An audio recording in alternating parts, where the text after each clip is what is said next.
Bongga agad ang trailer ng unang movie ni Maris Racal at Anthony Jennings na Social Climbers dahil nag-trending agad ito. Nilabas nga nitong Webes, January 30 ng streaming platform na Netflix ang nasabing trailer.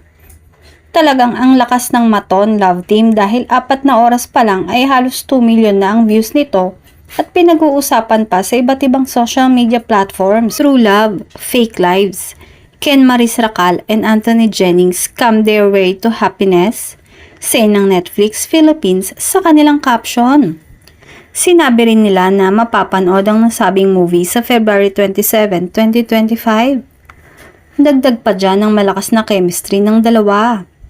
Love them or hate them, you can't deny their chemistry, say ng isang nagkomento.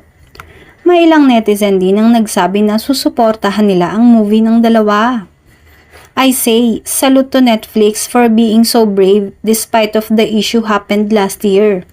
I'll continue to support them because of their craft as an artist, as one of the new gen rom-com love team, and that's just it, say nito. Ang Social Climbers ay dinirect at sinulat ni Jason Paul Laksamana.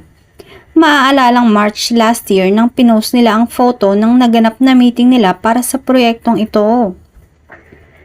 That time nga ay ginagawa pa ng dalawa ang teleseryeng Can't Buy Me Love at kakabuo pa lang ng pangalan ng love team nila. Ngayon pa lang nga ay hinuhulaan na magiging patok ang kanilang pelikula sa Netflix.